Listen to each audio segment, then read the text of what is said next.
Chapter 10. As Sean turned the crank, music started to play. It sounded like someone plucking the strings of a tiny guitar, and it was playing the same song our old Jack-in-the-Box played. Pop Goes the Weasel. "Sean," I said, "do you think there's a law that all Jack-in-the-Boxes have to play Pop Goes the Weasel?" I don't know if Sean heard me. He was staring at the box in his hands, concentrating hard. Then, suddenly, the music made a loud pop. Sean and I both cried out as the lid popped open and a chimp dressed in a white cap and white sailor suit popped up on a spring. I laughed, watching the monkey puppet bob from side to side. I knew it was going to pop open, but it surprised me anyway. Sean grabbed the monkey's plastic head and pushed it back into the box. He closed the lid. "I don't see what's so scary about this," he said. "It's just a baby toy." I lifted another one out of the chest. This one looked older. The wood had a lot of cracks in it. The crank was bent. I turned it slowly and it played the same song. As Sean and I gazed at it, the words to the song played through my mind. "All around the mulberry bush, the monkey chased the weasel. The monkey thought 'twas all in good fun. Pop goes the weasel." The lid shot open, and the box nearly fell out of my hand. Up popped a sailor in a white sailor suit and cap. His little wooden right hand was pressed against his forehead in a salute. "Cute," I said. Sean frowned. "I don't get it. So Uncle Jim collects Jack-in-the-Boxes. Why lock them up and tell us the room is forbidden?" I laughed. Maybe he's embarrassed that a big, tough sailor like him collects toys. "Does that make any sense?" Sean said. "I don't think so." I shoved the sailor back into his box and snapped the lid shut. Sean and I tried a few more boxes. The next box held a woman pirate. She had long blonde pigtails and red lipstick smeared all over her grinning face. She carried a tiny plastic skull in one hand. More pirates popped out at us. One box had a two-headed pirate.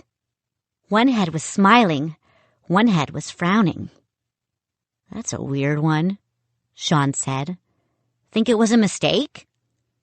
"No way," I replied. "Someone thought it was funny."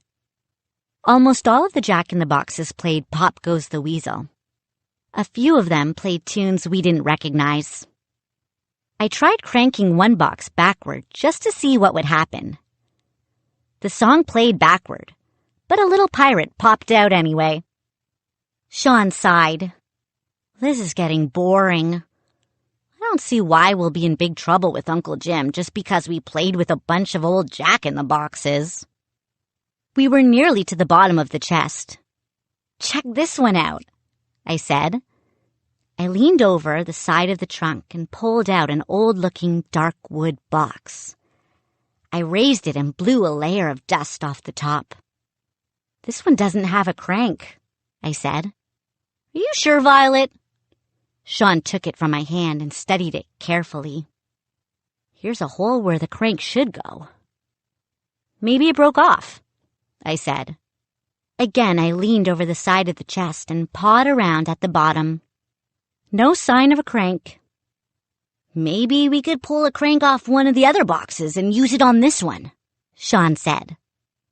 I felt another heavy stab of dread in the pit of my stomach, a warning from somewhere.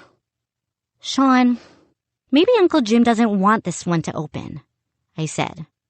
"Perhaps he took the crank off it. Maybe that's why he buried this box at the bottom under all the others." Sean ignored me. He had already pulled a metal crank off one of the other boxes.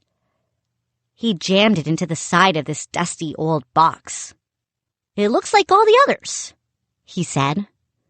"I don't know what you're afraid of." I held my breath as he began to turn the crank. "It's working," he said.